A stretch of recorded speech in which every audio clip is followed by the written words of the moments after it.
John Kerry was asked yesterday about how he squares his private jet habit with his fight against climate change. And I thought his answer is great because he tries to explain that actually he needs the private jet in order to stop climate change. Let's listen.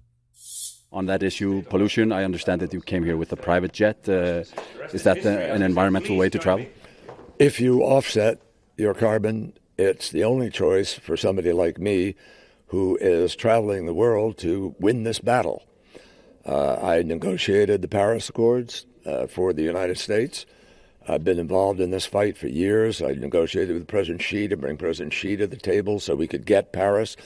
And I believe the time it takes me to get somewhere, I can't sail across the ocean. I have to fly to meet with people and get things done. But what I'm doing almost full time is working to win the battle of climate change. And in the end, if I offset and contribute my life to do this, I'm not going to be put on the defensive. Offset my carbon.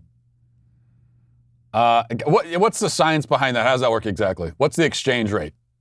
Does you have a chart or something you tax up on the refrigerator? So you fly in a private jet one time and then recycle 2 milk cartons and plant a tree, and it's that about equals. We're fair square, Earth, okay? Don't be mad at me.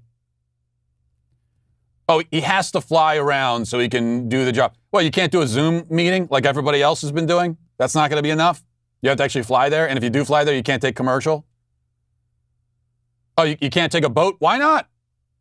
You're the one telling us that this is do or die. The world might end.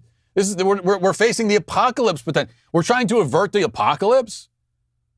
There is nothing that should be too radical in trying to address that problem. And in fact, people like John Kerry and Democrats would agree with that usually. They would say there's no Alexandria Ocasio-Cortez, the Green New Deal. Nothing is too radical.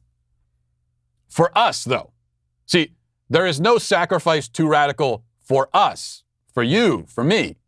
But for John Kerry, he can't even sacrifice his private jet. The rest of us could sacrifice everything, but not him. That's the way it goes. Now, this is a common complaint. It is so common because this happens so often that the people who are environmental champions are the ones who are most guilty of, by their logic, destroying the environment.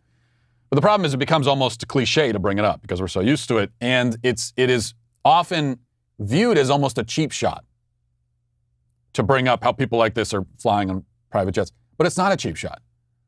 It's actually very important. Any more than it's a cheap shot when you've got a pastor or a priest at your church who's involved in a sex scandal.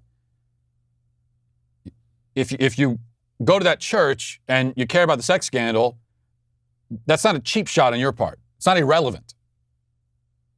Because the fact that the pastor or priest is saying one thing in the pulpit, but then living this double life, not even trying to live by the things that he preaches, and his actual lifestyle so completely contradicts everything he says, well, what that tells you is that he doesn't really believe what he says. Or at least it's a very good indication of hypocrisy. That's what hypocrisy is. It's saying things you don't believe.